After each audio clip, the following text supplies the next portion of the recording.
Hello students, आजिर क्लासत किछुमान questions और आन्सार्स discussion करा हबो। पार्ट ए यूनिट 2 परा टपिक हबो चाहिदार स्थितिस्থাপকতা। स्टूडेंट्स, आजिर क्लासत चाहिदार स्थितिस्থাপকতাर डेफिनेशनर विषय जानिम, चाहिदार स्थितिस्থাপকতাर प्रकारबोर की हेबिलाकर विषय जानिम, लगते चाहिदार स्थितिस्থাপকতাर লগত जड़ित किछुमान मैथमेटिकल प्रब्लेम्स आज आमी शिकिब पारिम, बुझिब पारिम। तो स्टूडेंट्स, चाहिदार स्थितिस्থাপকতা কি हेतु आमार प्रथमते बुझिब लागिब। चाहिदार स्थितिस्থাপকতা কি यार डेफिनेशन तो हल एनेकुआ, दामर हतकरा परिवर्तन और चाहिदार हतकरा परिवर्तनर अनुपातक चाहिदार स्थितिस्থাপকতা बोले। स्टूडेंट्स, तुम्हारे चाहिदा विधित पाइছিলা जे दामर परिवर्तन हले चाहिदारो परिवर्तन है, दाम बाढ़िले चाहिदा कमे, दाम कमिले चाहिदा बाढ़े।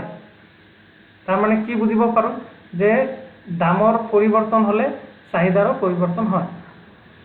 तो स्टूडेंट, तुम्हारे चाहिदार स्थितिस्থাপকতাर डेफिनेशनर विषय बुझिबले हले এই समीकरणटলৈ लक्ष्य करा। समीकरणत कि आछे? इडी दिया आछे, इडी माने चाहिदार स्थितिस्থাপকতা, इलास्टिसिटी अफ डिमांड। समान समान कि दिया आछे, ओपरत कि दिया आछे, এই त्रिभुजर निचिनाকৈ এটা চিন দিয়া আছে, এটো কোৱা হয় ডেল। ডেলৰ দ্বাৰা আমি পৰিৱৰ্তন বুঝো। লগত দিয়া আছে ডি, ডি মানে চাহিদা আৰু পাৰ্সেন্টেজ চিন দিয়া আছে, তাৰ মানে কি চাহিদাৰ শতকৰা পৰিৱৰ্তন। ঠিক তেনেকৈ ইয়াতে তলত কি দিয়া আছে ডেল পি আৰু পাৰ্সেন্টেজ, তাৰ মানে এইটো দামৰ শতকৰা পৰিৱৰ্তন। তো চোৱা ডেফিনেশনটো কেনেকুৱা হ'ব, দামৰ শতকৰা পৰিৱৰ্তন আৰু চাহিদাৰ শতকৰা পৰিৱৰ্তনৰ অনুপাতক চাহিদাৰ স্থিতিস্থাপকতা बोले। तो स्टूडेंट्स, आशा करूँ चाहिदार স্থিতিস্থাপকতাৰ বিষয়ে তোমালোকে অলপ অলপ নলেজ পাইছা। এতিয়া আমি যাম प्रथम कुएश्चनटলৈ। प्रथम कुएश्चनत যদি আমি লক্ষ্য কৰো কি দেখা পাম, কি লিখা আছে কুৱেশ্যনত যে সামগ্ৰী এটাৰ চাহিদাৰ দৰ স্থিতিস্থাপকতা কেনেদৰে ইয়াৰ প্ৰকৃতিৰ ওপৰত নিৰ্ভৰশীল। চোৱা, কুৱেশ্যনটো বুজাৰ আগতে তোমালোকে বুজিব লাগিব যে সামগ্ৰীৰ কিছুমান প্ৰকৃতি থাকে, যেনেকুৱা আৱশ্যকীয় সামগ্ৰী, বিলাসী সামগ্ৰী, এইবোৰ সামগ্ৰীৰ প্ৰকৃতি। তো এনেকুৱা সামগ্ৰীবোৰ বা আৱশ্যকীয় সামগ্ৰী বা বিলাসী সামগ্ৰীৰ ক্ষেত্ৰত চাহিদাৰ স্থিতিস্থাপকতা কেনেকুৱা সেইটোহে আমাৰ আনসাৰত লিখিব লাগিব। তো স্টুডেন্টস, আৱশ্যকীয় সামগ্ৰী কি আমি আগতে গম পাইছিলোঁ, যিবোৰ সামগ্ৰী মানুহৰ নিত্য আৱশ্যকীয়, যিবোৰ সামগ্ৰী নহ'লে মানুহ জীয়াই থাকিব নোৱাৰে, সেইবিলাক সামগ্ৰীক আৱশ্যকীয় সামগ্ৰী বোলা হয়। উদাহৰণস্বৰূপে আমি চাউল, ঔষধ ল'ব পাৰোঁ। চোৱা, চাউল, ঔষধ এইবোৰৰ ক্ষেত্ৰত স্থিতিস্থাপকতা কেনেকুৱা হয় সেইটো আমাক বুজিব লাগিব। চোৱা, চাউল, ঔষধ এইবিলাকৰ যদি দাম বৃদ্ধিও পায় বহুত, তেন্তে মানুহৰ তথাপিও কিনিব লাগিব, তাৰমানে তথাপিও চাহিদা কৰিব লাগিব। ঔষধৰ কথা যদি কোৱা, ঔষধৰ দাম যিমানে নহওক কিয় আমাৰ বেমাৰ হ'লে ঔষধ কিনিবই লাগিব, তাৰমানে ঔষধৰ চাহিদা কৰিবই লাগিব। দামৰ পৰিৱৰ্তনৰ ফলত চাহিদাৰ বিশেষ এটা পৰিৱৰ্তন নহয়, দাম কমক বা বাঢ়ক আমাৰ এইখিনি চাউল, ঔষধ এইবোৰ কিনিবই লাগিব, চাহিদা কৰিবই লাগিব। সেইকাৰণে আমি কি ক'ব পাৰোঁ যে আৱশ্যকীয় সামগ্ৰীৰ ক্ষেত্ৰত চাহিদাৰ স্থিতিস্থাপকতা কম, কাৰণ এইবিলাক সামগ্ৰীৰ দামৰ পৰিৱৰ্তনৰ ফলত চাহিদাৰ বিশেষ এটা পৰিৱৰ্তন নহয়। স্টুডেন্টস, নেক্সট যদি আমি চিন্তা কৰোঁ প্ৰকৃতি কি পাম, বিলাসী সামগ্ৰী। বিলাসী সামগ্ৰী কোনবোৰ, যিবিলাক সামগ্ৰী মানুহ লাক্সাৰিয়াছ লাইফ লিভ কৰাৰ কাৰণে ইউজ কৰে, যেনেকুৱা এক্সাম্পল হিচাপে টেলিভিশ্যন, ফ্ৰিজ এইবোৰ ল'ব পাৰোঁ। টেলিভিশ্যন, ফ্ৰিজ এইবিলাক নহ'লে মানুহ চলিব পাৰে, কিন্তু মানুহে হাই ষ্টেণ্ডাৰ্ড অফ লিভিং কৰাৰ কাৰণে এইবোৰ সামগ্ৰী ক্ৰয় কৰে, চাহিদা কৰে। আৰু সামগ্ৰী প্ৰকৃতি এটা কি পালোঁ, বিলাসী সামগ্ৰী। এনেকুৱা সামগ্ৰীৰ ক্ষেত্ৰত স্থিতিস্থাপকতা কেনেকুৱা হয়? চোৱা, এই বিলাসী সামগ্ৰীৰ ক্ষেত্ৰত দামৰ যদি অলপ কম বেছি হয়, চাহিদাৰো অসীম পৰিমাণে কম বেছি হৈ যায়। দাম অলপ কমিলে চাহিদা বহুত বাঢ়ি যায়, আৰু দাম অলপ বাঢ়িলে চাহিদা বহুত কমি যায়। তো ষ্টুডেণ্টছ, কি বুজি পালোঁ ইয়াৰ পৰা যে বিলাসী সামগ্ৰীৰ ক্ষেত্ৰত চাহিদাৰ স্থিতিস্থাপকতা বহুত বেছি থাকে, যেনেকুৱা টেলিভিশ্যন, ফ্ৰিজ এইবিলাক। কাৰণ এইবিলাক সামগ্ৰীৰ ক্ষেত্ৰত দামৰ সামান্যতম পৰিৱৰ্তন হ'লে চাহিদাৰ পৰিমাণৰ বিশাল পৰিৱৰ্তন ঘটায়। ষ্টুডেণ্টছ, আশা কৰোঁ এই কুৱেশ্যনটো বুজি পাইছে তোমালোকে। নেক্সট আহিছোঁ চাহিদাৰ স্থিতিস্থাপকতাৰ প্ৰকাৰবিলাক লৈ। ষ্টুডেণ্টছ, চাহিদাৰ স্থিতিস্থাপকতাৰ প্ৰকাৰ 5টা থাকে। 5 প্ৰকাৰৰ চাহিদাৰ স্থিতিস্থাপকতা পাওঁ আমি। তেন্তে আমি এটা এটাকৈ চাওঁ। প্ৰথম ভাগটো 1 নম্বৰত তোমালোকে ইয়াতে পাই আছা, কি দিয়া আছে? সম্পূৰ্ণ অস্থিতিস্থাপক চাহিদা। সম্পূৰ্ণ অস্থিতিস্থাপক চাহিদা কাক বোলে? ষ্টুডেণ্টছ, যেতিয়া দামৰ পৰিৱৰ্তন হ'লেও চাহিদাৰ কোনো পৰিৱৰ্তন নহয়, তেতিয়া তাক সম্পূৰ্ণ অস্থিতিস্থাপক চাহিদা বোলে। সম্পূৰ্ণ অস্থিতিস্থাপক চাহিদা থকা এটা সামগ্ৰী আমি নিমখ ল'ব পাৰোঁ। ষ্টুডেণ্টছ, মানুহে নিমখৰ দাম যিমানে কম বেছি নহওক কিয়, নিমখ একে পৰিমাণৰ সদায় ইউজ কৰে। এনেকুৱা নহয় যে নিমখৰ দাম একেবাৰে কম হৈ যোৱাৰ কাৰণে নিমখ বেছিকৈ ইউজ কৰে মানুহে, তেনেকুৱা নহয়। বা নিমখৰ দাম বহুত বাঢ়ি যোৱাৰ ফলত মানুহে নিমখ নিকিনিব বা কমকৈ ইউজ কৰিব, তেনেকুৱা নহয়। সেইকাৰণে আমি ক'ব পাৰোঁ যে নিমখৰ দাম যদি কম বেছি হয়, চাহিদাৰ কোনো পৰিৱৰ্তন নহয়, তেতিয়া এই নিমখৰ চাহিদাৰ স্থিতিস্থাপকতা কি হ'ব? সম্পূৰ্ণ অস্থিতিস্থাপক চাহিদা। সম্পূৰ্ণ অস্থিতিস্থাপক চাহিদাৰ মান এনেকুৱা হয়, elasticity of demand is equal to 0। এইটো 0। কিয় 0 হৈছে? যে দামৰ কম বেছি হ'লেও পৰিৱৰ্তনৰ ফলত চাহিদাৰ কোনো পৰিৱৰ্তন নহয়। তাৰমানে চাহিদাৰ পৰিৱৰ্তন কেনেকুৱা হয়? 0 হয়। Elasticity of demand equal to 0 হয়। তো চোৱা ষ্টুডেণ্টছ, চাহিদাৰ সম্পূৰ্ণ অস্থিতিস্থাপক চাহিদাৰ ক্ষেত্ৰত চাহিদা ৰেখাডাল উলম্ব আকৃতিৰ হয়। উলম্ব আকৃতিৰ। উলম্ব আকৃতি কেনেকুৱা?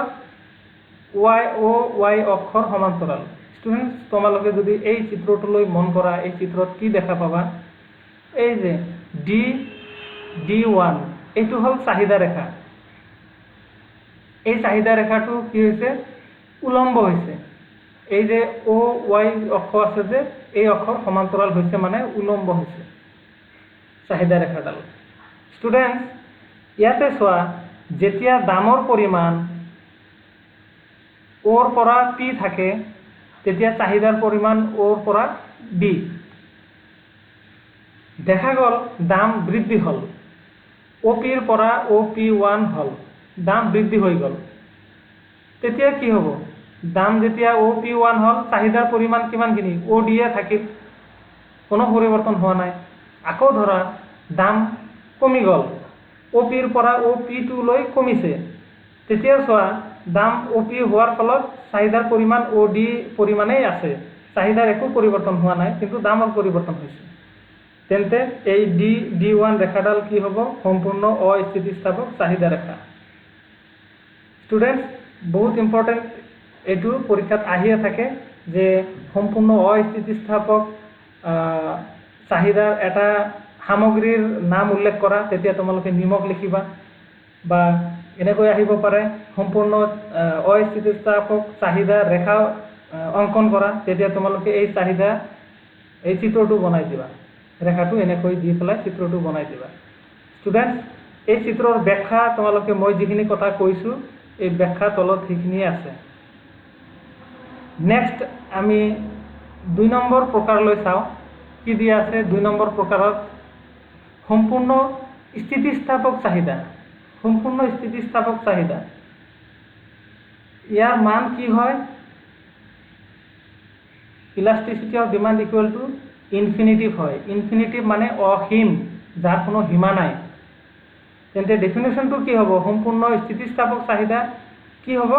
ডেফিনেশ্যনটো এনেকুৱা: যদি দামৰ সামান্যতম পৰিৱৰ্তনৰ ফলত চাহিদাৰ অসীম পৰিৱৰ্তন হয় তেতিয়া তাক সম্পূৰ্ণ স্থিতিস্থাপক চাহিদা বুলি কোৱা হ'ব। চোৱা ষ্টুডেণ্টছ, যদি দামৰ অলপ কম বেছি হয়, ইয়াৰ ফলত চাহিদাৰ অসীম পৰিৱৰ্তন হৈ যায়, তেনেকুৱা হ'লে তাক সম্পূৰ্ণ স্থিতিস্থাপক চাহিদা ৰেখা বুলি কোৱা হয়। ষ্টুডেণ্টছ, সম্পূৰ্ণ স্থিতিস্থাপক চাহিদা ৰেখাডাল কেনেকুৱা হয়? আনুভূমিক হয়। আনুভূমিক মানে OX অক্ষৰ সমান্তৰাল। ষ্টুডেণ্টছ, তোমালোকে তলত লক্ষ্য কৰা, এই যে চিত্ৰটো আছে এই চিত্ৰটো হ'ল সম্পূৰ্ণ স্থিতিস্থাপক চাহিদা ৰেখাৰ চিত্ৰ। চোৱা, এই D1 ৰেখাডাল হ'ব সম্পূৰ্ণ স্থিতিস্থাপক চাহিদা ৰেখা। ষ্টুডেণ্টছ, তোমালোকে চোৱা, OY অক্ষত দাম দিয়া আছে আৰু OX অক্ষত কি লোৱা হৈছে? চাহিদাৰ পৰিমাণ লোৱা হৈছে। চোৱা, চাহিদাৰ দামৰ কি হয়? অলপ যদি কম বেছি হয় তেন্তে চাহিদাৰ কি হ'ব? অসীম পৰিৱৰ্তন হ'ব। সেইকাৰণে কি হয়? এই চাহিদা ৰেখাডাল আনুভূমিক হয়। ষ্টুডেণ্টছ, নেক্সট ভাগটোলৈ আমি লক্ষ্য কৰোঁ। কি দিয়া আছে? 3 নম্বৰ ভাগ, এককতকৈ কম স্থিতিস্থাপক চাহিদা। এই 3 নম্বৰটো কি কৈছে? এককতকৈ কম স্থিতিস্থাপক চাহিদা। তাৰ মানে কি? ইয়াৰ মানটো কেনেকুৱা হয়? Elasticity of demand is less than 1। এই ইকুৱেল চিনটো ইয়াতে নহ'ব। ইলাষ্টিচিটি অফ ডিমাণ্ড এই লেছ দেন 1। তাৰ মানে কি বুজাইছে? যেতিয়া দামৰ পৰিৱৰ্তনতকৈ চাহিদাৰ পৰিৱৰ্তন কম হ'ব তেতিয়া তাক এককতকৈ কম স্থিতিস্থাপক চাহিদা বুলি কোৱা হ'ব। তাৰমানে দামৰ যিখিনি পৰিৱৰ্তন হ'ব তাতকৈ চাহিদাৰ পৰিৱৰ্তন কম হ'ব, তেতিয়া তাক কি কোৱা হয়? তাক তেতিয়া এককতকৈ কম স্থিতিস্থাপক চাহিদা বুলি কোৱা হয়। আৰু এই এককতকৈ কম স্থিতিস্থাপক চাহিদা ৰেখাডাল থিয় হয়। ষ্টুডেণ্টছ, থিয় হোৱা বুলি ক'লে তোমালোকে কি বুজিবা? চোৱা, এই যে চাহিদা ৰেখাডাল এনেকুৱা হ'লে এইটো থিয় হোৱা বুলি কোৱা হয়। আৰু এই যে এইফালে চোৱা, ৰাইট চাইডত চাহিদা ৰেখা দিয়া আছে, এনেকুৱা হ'লে চেপেটা হোৱা বুলি কোৱা হয়। ষ্টুডেণ্টছ, এই চাহিদা ৰেখাডাল কি হৈছে? থিয়। চোৱা, এই চাহিদা ৰেখাত তুমি যদি লক্ষ্য কৰা দেখা পাবা, দাম যেতিয়া থাকে OP তেতিয়া চাহিদাৰ পৰিমাণ OQ। দাম অলপ বৃদ্ধি পাইছে, বৃদ্ধি পাই কি হৈছে? OPৰ পৰা OP1 হৈছে। তেতিয়া কি দেখা পাইছা তুমি? চাহিদাৰ পৰিমাণ কমি গৈছে। দাম বাঢ়িছে, সেইকাৰণে চাহিদাৰ পৰিমাণ কমি গৈছে। আগত OQ আছিল, এতিয়া তাতকৈ কমিছে, OQ1 হৈছে। ষ্টুডেণ্টছ, চোৱা, এই গেপটো চোৱা, এই দামৰ যিখিনি পৰিৱৰ্তন হৈছে তাতকৈ এই গেপটো কম আছে, মানে চাহিদাৰ পৰিৱৰ্তনটো কম হৈছে। তাৰ মানে কি বুজাইছে? এই চাহিদা ৰেখাডাল এককতকৈ কম স্থিতিস্থাপক চাহিদা ৰেখা। ইয়াতে আমি কেনেকৈ বুজি পালো, দামৰ পৰিৱৰ্তনতকৈ চাহিদাৰ পৰিৱৰ্তনটো কম হোৱা দেখা গৈছে। এই যে এই P1 গেপতকৈ Q1 গেপটো কম, সেইকাৰণে এইটো এককতকৈ কম স্থিতিস্থাপক চাহিদা বুলি কোৱা হৈছে। ষ্টুডেণ্টছ, নেক্সট যদি আমি লক্ষ্য কৰোঁ কি পাম, নেক্সট ভাগটো যদি আমি বুজিবলৈ যাওঁ তেন্তে আমি পাম যে 4 নম্বৰ ভাগটো এককতকৈ বেছি স্থিতিস্থাপক চাহিদা। এককতকৈ বেছি স্থিতিস্থাপক চাহিদা মানে কি বুজাইছে, অলপ আগত যিটো পালো তাৰ ওলোটা। যেতিয়া দামৰ পৰিৱৰ্তনতকৈ চাহিদাৰ পৰিৱৰ্তন বেছি হৈ যায় তেতিয়া তাক এককতকৈ বেছি স্থিতিস্থাপক চাহিদা বোলা হয়। ষ্টুডেণ্টছ, এককতকৈ বেছি স্থিতিস্থাপক চাহিদা ৰেখাডাল চেপেটা হয়, এনেকুৱা চেপেটা। এই চিত্ৰটোত লক্ষ্য কৰিলে তোমালোকে দেখা পাবা, চোৱা দাম OY অক্ষত লোৱা হৈছে আৰু চাহিদাৰ পৰিমাণ OX অক্ষত। চোৱা দাম যেতিয়া OP তেতিয়া চাহিদাৰ পৰিমাণ OQ। দাম যদি বৃদ্ধি পায় OPৰ পৰা OP1 হয় তেন্তে কি দেখা গৈছে যে চাহিদাৰ পৰিমাণো কমি গৈছে, OQৰ পৰা OQ1 হৈছে। এতিয়া তোমালোকে নিজে লক্ষ্য কৰা যে এই P1 গেপটো ডাঙৰ নে Q1 গেপটো ডাঙৰ। ইয়াতে আমি কি বুজা পাওঁ যে দামৰ পৰিৱৰ্তনতকৈ চাহিদাৰ পৰিৱৰ্তনটো বেছি হৈছে, সেইকাৰণে এই চাহিদা ৰেখাটোক কি বুলি কোৱা হয়, এককতকৈ বেছি স্থিতিস্থাপক চাহিদা ৰেখা। লাষ্ট ভাগ যদি তোমালোকে চোৱা তেন্তে পাবা যে একক স্থিতিস্থাপক চাহিদা। এইটো একেবাৰে ইজি। একক স্থিতিস্থাপক চাহিদা কি, যদি দামৰ পৰিৱৰ্তন আৰু চাহিদাৰ পৰিৱৰ্তন সমান হয় তেতিয়া তাক একক স্থিতিস্থাপক চাহিদা বুলি কোৱা হয়। ষ্টুডেণ্টছ, একক স্থিতিস্থাপক চাহিদা ৰেখাডাল থিয়ও নহয় চেপেটাও নহয়, এনেকুৱা হয়। এই ৰেখাডাল থিয় হোৱা নাই আৰু চেপেটাও হোৱা নাই, এনেকুৱা হৈছে। ইয়াতে চোৱা দাম যেতিয়া OP, চাহিদাৰ পৰিমাণ OQ। দাম যেতিয়া বৃদ্ধি পাইছে OPৰ পৰা OP1 হৈছে তেতিয়া চাহিদাৰ পৰিমাণ কমি গৈছে, OQৰ পৰা OQ1 হৈছে। এতিয়া চোৱা এই P1 গেপ আৰু Q1 গেপ এই দুটা সমান হৈছে, মানে আমি কি বুজিলো যে দামৰ পৰিৱৰ্তন আৰু চাহিদাৰ পৰিৱৰ্তন সমান হৈছে, গতিকে এইটো একক স্থিতিস্থাপক চাহিদা। ইয়াৰ মান কিমান হ'ব, elasticity of demand is equal to 1। Students, আশা কৰোঁ এইবোৰ গোটেইখিনি বুজি পাইছা। নেক্সট, এতিয়া আমি চাহিদাৰ স্থিতিস্থাপকতাৰ লগত জড়িত কিছুমান অংকৰ মেথামেটিকেল প্ৰব্লেমছ আলোচনা কৰিম। পৰীক্ষাত আহিয়ে থাকে এইবোৰ 4 মাৰ্কছৰ, আৰু এইবিলাক মেথামেটিকেল প্ৰব্লেমছৰ সলিউশ্যন কৰাৰ কাৰণে আমাৰ কুৱেশ্যনটো ভালকৈ বুজাৰ অতি প্ৰয়োজন।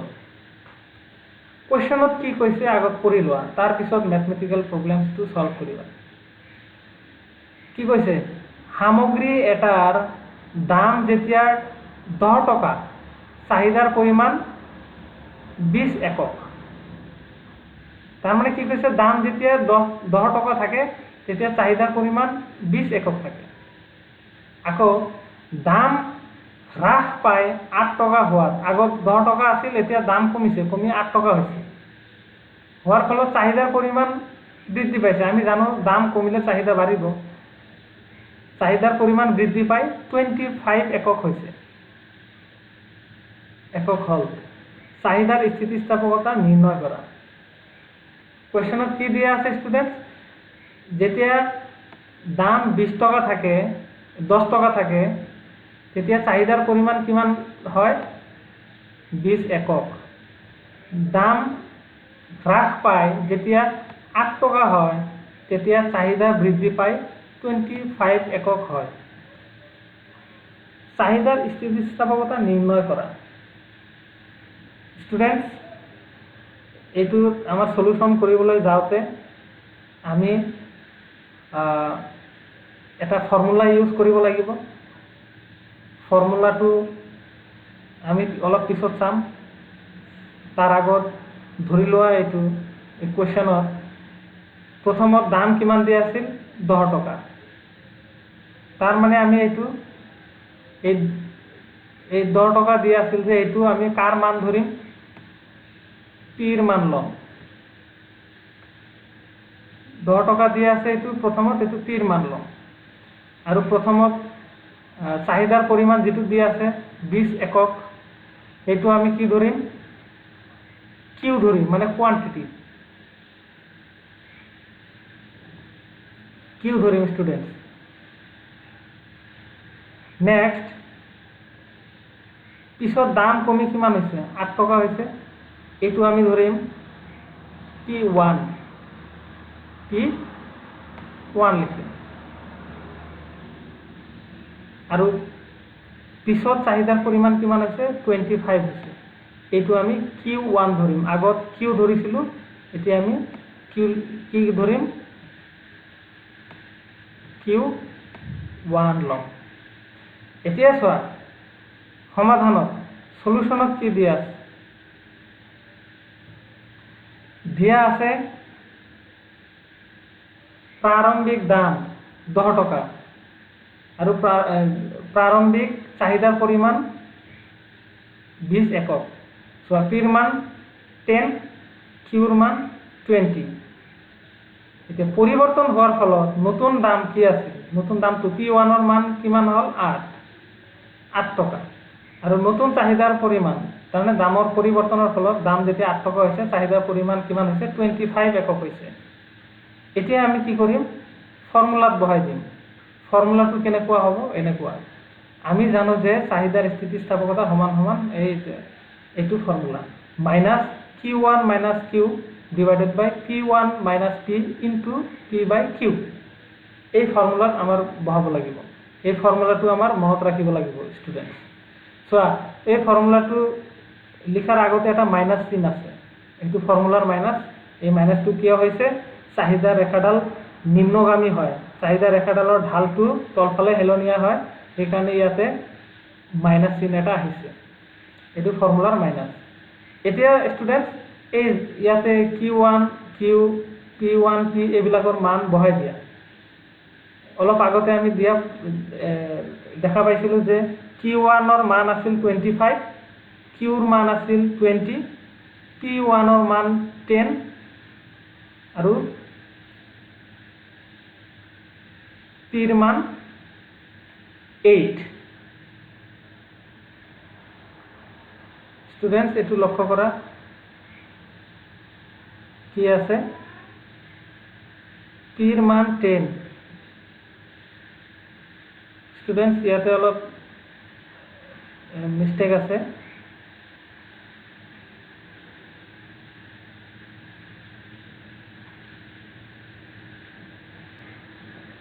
ষ্টুডেণ্টছ, ইয়াতে অলপ মিষ্টেক আছে, এইটো ঠিক কৰি ল'বা তোমালোকে। P1ৰ মান কিমান পাইছিলোঁ 8, এই যে 8টো বহাই দিবা, আৰু পিৰ মান 10 পাইছিলোঁ। এতিয়া যাৰ মান আমি ইয়াতে পিৰ মান 10 বহাই দিলোঁ, কিউৰ মান 20 এইটো বহাই দিলোঁ। এতিয়া কি হ'ব, মাইনাছ কৰি দিয়া। ওপৰত চোৱা, 25ৰ পৰা 20 গ'লে 5 থাকে, 5। আৰু তলত 8ৰ পৰা 10 যদি বিয়োগ কৰা যায় তেন্তে -2 থাকিব। আৰু ইয়াতে এই 0 আৰু এই 0 কেনচেল কৰিলে কি হ'ব, হাফ থাকিব, 1/2। এতিয়া চোৱা, a মাইনাছে কি হৈ যাব, প্লাছ হৈ যাব, কেনচেল কৰি দিলেও হয়। আৰু তলত দুটা ইনটু কৰা, যিহেতু মাজত ইনটু আছে, তলত দুটা ইনটু কৰিলে 4 আৰু 5 ইনটু 1, ওপৰত দুটা ইনটু কৰা, 5 ইনটু 1 5। এতিয়া 4 কি পালোঁ, 5/4 পালোঁ। এতিয়া 5ক 4 দি ডিভাইড কৰিলে কি হ'ব, 1.25। একতকৈ বেছি হৈছে, সেইকাৰণে এই চাহিদাৰ স্থিতিস্থাপকতা কেনেকুৱা হৈছে, এককতকৈ বেছি স্থিতিস্থাপক চাহিদা হৈছে। ষ্টুডেণ্টছ, ঠিক তেনেকুৱা নেক্সট এটা প্ৰব্লেম আছে, সেইটো তোমালোকে এতিয়া নিজেই কৰিব পাৰিবা। ইয়াতে কুৱেশ্যন দিয়া আছে, ধৰা হ'ল এটা সামগ্ৰীৰ দৰ 10 টকা আৰু চাহিদাৰ পৰিমাণ 20টা গোট। যদি সামগ্ৰীৰ দৰ 15লৈ বৃদ্ধি পায় আৰু সামগ্ৰীৰ চাহিদাৰ পৰিমাণ 15টা গোটলৈ হ্ৰাস পায়, তেন্তে চাহিদাৰ দৰ স্থিতিস্থাপকতা নিৰ্ণয় কৰা। তাৰমানে প্ৰথমত যিটো দাম দিয়া আছে সেইটো আমি পিৰ মান ধৰি ল'ম। তাৰপিছত প্ৰথমত যিটো চাহিদাৰ পৰিমাণ দিয়া আছে সেইটো কিউৰ মান ধৰি ল'ম, কিউ মানে কোৱান্টিটি। নেক্সট যিটো দাম দি আছে সেইটো আমি P1 ধৰিম, আৰু নেক্সট যিটো সামগ্ৰীৰ পৰিমাণ দিয়া আছে চাহিদাৰ পৰিমাণ সেইটো আমি Q1 ধৰিম। চোৱা এতিয়া সমাধানত লক্ষ্য কৰা, সমাধানত কি দিয়া আছে, দিয়া আছে প্ৰাৰম্ভিক দৰ প্ৰথমতে 10, চাহিদাৰ পৰিমাণ কিউৰ মান 20, পৰিৱৰ্তিত দৰ তাৰমানে দামৰ পৰিৱৰ্তন হোৱাৰ ফলত কিমান হৈছে 15 হৈছে। তাৰপিছত পৰিৱৰ্তিত চাহিদাৰ পৰিমাণ তাৰমানে দামৰ পৰিৱৰ্তনৰ ফলত চাহিদাৰ পৰিমাণ পিছলৈ কিমান হ'ল 15 একক হ'ল।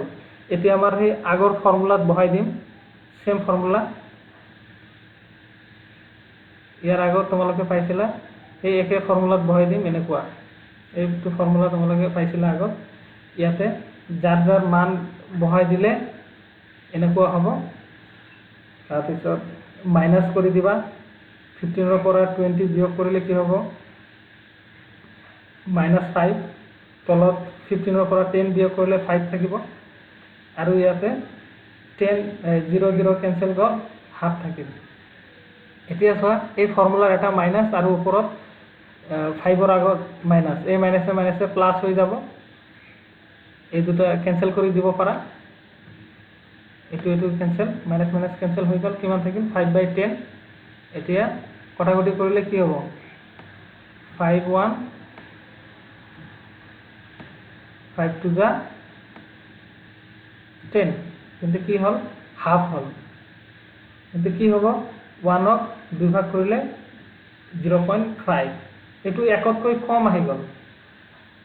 তেন্তে আমি স্থিতিস্থাপকতা কি পালোঁ, এককতকৈ কম স্থিতিস্থাপক চাহিদা পালোঁ। ষ্টুডেণ্টছ, চাহিদাৰ স্থিতিস্থাপকতাৰ লগত জড়িত আৰু এটা কুৱেশ্যন ইয়াতে আছে। চোৱা এইটো অলপ নিয়মটো বেলেগ। ইয়াতে কি দিয়া আছে, যদি চাহিদাৰ স্থিতিস্থাপকতা -2 হয় আৰু সামগ্ৰীৰ দাম 9% বৃদ্ধি হয়, তেন্তে সামগ্ৰীবিধৰ চাহিদাৰ পৰিমাণৰ পৰিৱৰ্তন কি হ'ব। ইয়াতে চোৱা চাহিদাৰ স্থিতিস্থাপকতাৰ মান দিয়া আছে -2 আৰু সামগ্ৰীৰ দাম পাৰ্চেণ্টেজত দিয়া আছে 9%, তেন্তে কি হ'ব, এনেকৈ যদি পাৰ্চেণ্টেজত যদি দিয়া থাকে তেন্তে কি হ'ব, আমাৰ ফৰ্মুলাটো বেলেগ ইউজ কৰা হ'ব, আগত যিটো ইউজ কৰিছোঁ সেইটো নহয়। কি ফৰ্মুলা হ'ব, কুৱেশ্যনত দিয়া আছে, এইটো দিয়া আছে ইলাষ্টিচিটি অফ ডিমাণ্ড মানে চাহিদাৰ স্থিতিস্থাপকতা 2 কুৱেশ্যনত দিয়া আছে ইয়াতে, আৰু দৰৰ শতাংশ পৰিৱৰ্তন কিমান পাৰ্চেণ্ট দিয়া আছে 9%। আমি জানো যে ফৰ্মুলা এইটো, এই ফৰ্মুলা আমাৰ ইউজ কৰিব লাগিব। Elasticity of demand is equal to চাহিদাৰ শতাংশ পৰিৱৰ্তন ডিভাইডেড বাই দৰৰ শতাংশ পৰিৱৰ্তন। ইয়াতে মান বহাই দিয়া, ইলাষ্টিচিটি অফ ডিমাণ্ডৰ মান কি দিয়া আছে -2, চাহিদাৰ শতাংশৰ পৰিৱৰ্তনৰ মান উলিয়াব লাগে, সেইটো আমাৰ দিয়া নাই, তলত কি দিয়া আছে 9%। এতিয়া আমি কি কৰিম, চোৱা এই -2ৰ তলত একো নাই, মানে মনে মনে 1 আছে। এতিয়া এই 1ৰ লগত চাহিদাৰ শতাংশৰ পৰিৱৰ্তন ইনটু কৰা, এই দুটাৰ লগত ইনটু কৰিলে কি হ'ব, এই চাহিদাৰ শতাংশ পৰিৱৰ্তনে থাকিব।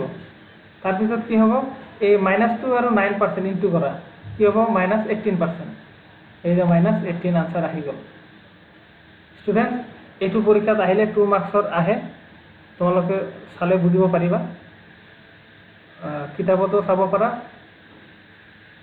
নোটছতো চাব পাৰা, এইবোৰ আছে তোমালোকৰ। ষ্টুডেণ্টছ, এতিয়া নেক্সট এটা কুৱেশ্যন বহুত ইজি, কি দিয়া আছে, তলত সামগ্ৰী এটাৰ বিভিন্ন দামত চাহিদাৰ বিভিন্ন পৰিমাণ দিয়া হ'ল, চাহিদা ৰেখা এডাল অংকন কৰা। চোৱা ষ্টুডেণ্টছ, ইয়াতে দিয়া আছে কি দাম দিয়া আছে আৰু চাহিদাৰ পৰিমাণ দিয়া আছে। এই মানবিলাকৰ ওপৰত বেছ কৰি কি কৰিব লাগিব, এটা চাহিদা ৰেখা অংকন কৰিব লাগিব। ষ্টুডেণ্টছ একেবাৰে ইজি। প্ৰথমতে এক্স অক্ষ আৰু ৱাই অক্ষ দুটা অক্ষ টানি ল'বা আৰু ৱাই অক্ষত এইফালে দাম ল'বা। ইয়াতে চোৱা দাম লিখা আছে, এইফালে দাম লৈছোঁ। দাম হায়েষ্ট কিমান আছে, চবতকৈ বেছি 50 আছে। তেন্তে তোমালোকে 5, 10, 15 এনেকৈ 50লৈকে এটা দিবা, 1 চেণ্টিমিটাৰ দূৰত দূৰত এটাকৈ স্কেল বহাই পইণ্ট দিবা, পইণ্ট দি এনেকৈ মান বহাই দিবা। তাৰপিছত চাহিদাৰ পৰিমাণ হায়েষ্ট কিমান আছে, 60 আছে। তেন্তে তুমি কি কৰিবা, এই এক্স অক্ষত কি কৰিবা, চাহিদাৰ পৰিমাণ ল'বা। ইয়াতে চাহিদাৰ পৰিমাণ লোৱা আছে। ইয়াতে 10, 20, 30, 40 এনেকৈ যদি লোৱা তেন্তে ইজি হৈ যাব। এনেকৈ মানবিলাক বহাই দি এক্স অক্ষত চাহিদাৰ পৰিমাণ আৰু ৱাই অক্ষত দাম এনেকৈ লিখি তাৰপিছত কি কৰিবা, তোমাৰ ৰেখাটো অংকন কৰিব লাগিব। আৰু ৰেখাটো অংকন কৰাৰ নিয়ম কি, তোমাৰ দাম চাব লাগিব আৰু চাহিদাৰ পৰিমাণ চাব লাগিব। প্ৰথমতে দাম কিমান আছে, 50 আছে আৰু চাহিদা 10। দাম এইফালে ৱাই অক্ষত 50 লৈ 50ৰ সমান আহা আৰু চাহিদাৰ পৰিমাণ 10। এক্স অক্ষত 10ৰ পৰিমাণ ইয়াতে আহা। ইয়াতে চোৱা 10 আছে, এই চিধা চিধি, আৰু এইফালে 50। ইয়াতে এটা পইণ্ট দিয়া। নেক্সট কি, দাম যেতিয়া 45, চাহিদাৰ পৰিমাণ 20। দাম এইফালে 45, চাহিদাৰ পৰিমাণ এইফালে আহা 20। ইয়াতে পইণ্ট দিয়া। নেক্সট দাম যেতিয়া 40, চাহিদাৰ পৰিমাণ 30। 40 আৰু এইফালে আহিলে এইফালে কিমান আহিব লাগিব, 30। পইণ্ট দিয়া এটা। নেক্সট 35, 40, দাম যেতিয়া 35 আৰু এইফালে 40, ইয়াতে পইণ্ট হ'ব, পইণ্ট দিয়া।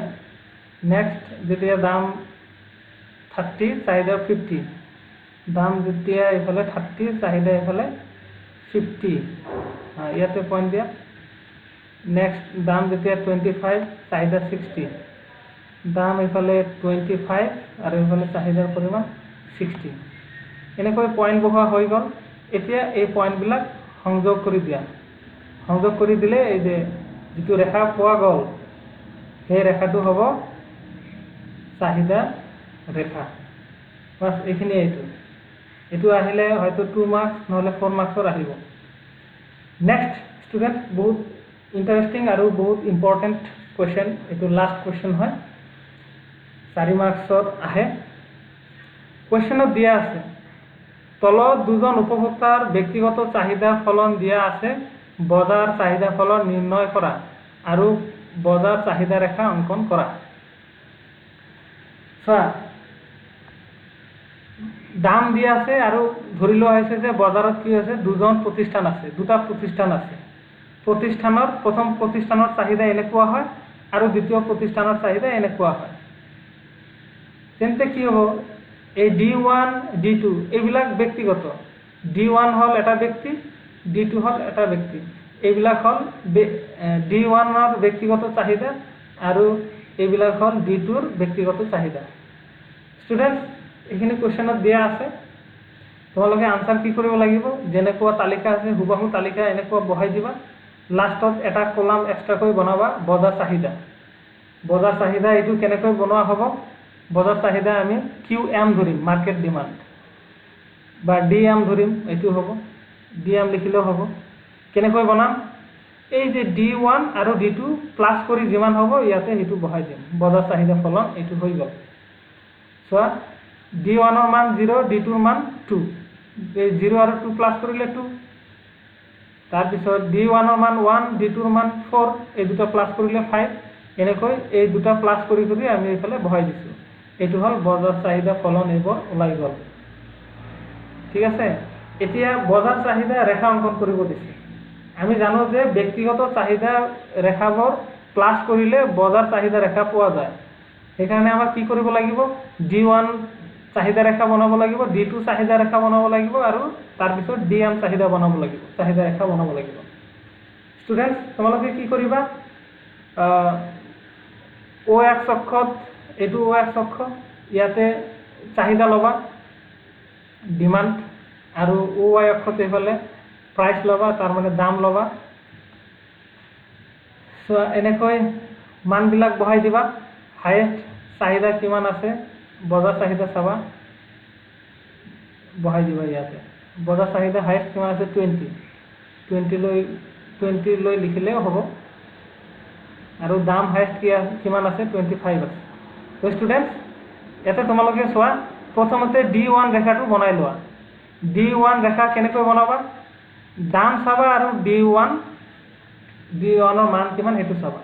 দাম তুমি OY অক্ষত লৈছা, দাম কিমান 25, যেতিয়া D1 কিমান 0, দাম যেতিয়া 25 তেতিয়া 25 তেতিয়া D1ৰ মান কিমান 0, তাৰমানে এইফালে একোই নাই 0, তাৰমানে পইণ্টটো ক'ত বহিব? এই 25ৰ তাতে বহিব। নেক্সট, দাম যেতিয়া 22 তেতিয়া ডিমাণ্ড কিমান 1। চোৱা, দাম যেতিয়া 25ৰ পৰা তলত 22 আহা তেতিয়া ডিমাণ্ড 1। ইয়াতে চোৱা 1ৰ পৰা 5 আছে, 1 ক'ত? ইয়াতে হ'ব, চিধা চিধি পইণ্ট এটা, ইয়াতে এটা পইণ্ট দিলা। ঠিক তেনেকৈ এই মানবিলাক চাবা আৰু এইবোৰ পইণ্ট বহাই দিবা। আৰু পইণ্টবিলাক বহাই দিয়ে পইণ্টবিলাক সংযোগ কৰি দিলে যিটো ৰেখা পাই যাবা সেইটো হ'ব D1ৰ বা প্ৰথম ব্যক্তিৰ চাহিদা ৰেখা, ব্যক্তিগত চাহিদা ৰেখা। ঠিক তেনেকৈ দ্বিতীয় ব্যক্তিৰ চাহিদা ৰেখাও বনাব লাগিব। কেনেকৈ বনাবা? দাম চাবা আৰু D2ৰ মান চাবা, দাম চাবা, D2ৰ মান চাবা, এনেকৈ পইণ্টবিলাক বহাই দিবা। পইণ্টবিলাক বহাই দি পইণ্টবিলাক সংযোগ কৰিলে তোমালোকে D2ৰ মান পাবা। ঠিক তেনেকুৱা এতিয়া বজাৰ চাহিদা বনাব লাগিব। বজাৰ চাহিদা ৰেখাটো কেনেকৈ বনাবা? দাম চাবা আৰু বজাৰ চাহিদা মান কিমান সেইটো চাবা। দাম যেতিয়া 25, বজাৰ চাহিদা কিমান আছে 2 আছে, তেন্তে তোমালোকে কি কৰিবা? দাম যেতিয়া 25, বজাৰ চাহিদা 2, এই ইয়াতে পইণ্ট দিবা। আকৌ দাম 25, দাম যেতিয়া 22, বজাৰ চাহিদা কিমান 5, দাম যেতিয়া এইফালে 22, বজাৰ চাহিদা এইফালে 5ৰ সমান ইয়াতে এটা পইণ্ট দিলা। নেক্সট, দাম আকৌ চাবা, বজাৰ চাহিদা চাবা কিমান আছে ইয়াতে। দাম যেতিয়া 20, বজাৰ চাহিদা কিমান আছে 8 আছে, এতিয়া দাম এইফালে 20, বজাৰ চাহিদা 8, ইয়াতে পইণ্ট দিবা। এই পইণ্টবিলাক সংযোগ কৰিলে এটা ৰেখা পাবা, সেইটো হ'ব DM ৰেখা, তাৰমানে বজাৰ চাহিদা ৰেখা। তোমালোকৰ কুৱেশ্যনত বনাব কৈছিল যে বজাৰ চাহিদা ৰেখা অংকন কৰা। এই যে তোমালোকৰ বজাৰ চাহিদা ৰেখা অংকন হৈ গ'ল। ষ্টুডেণ্ট, বজাৰ চাহিদা ৰেখা বনাবলৈ এই D1 আৰু D2 ৰেখা অংকন কৰিব লাগিব, যিহেতু D1 আৰু D2 প্লাছ কৰিলেহে বজাৰ চাহিদা পোৱা যায়। ষ্টুডেণ্ট, আজিৰ ক্লাছত এইখিনিয়ে, আশা কৰোঁ তোমালোকে বুজি পাইছা। আৰু ভিডিঅ'টো এবাৰ যদি বুজি নোপোৱা বাৰে বাৰে চাবা। আৰু ভিডিঅ'টো ভাল লাগিলে লাইক কৰিবা। Thank you very much.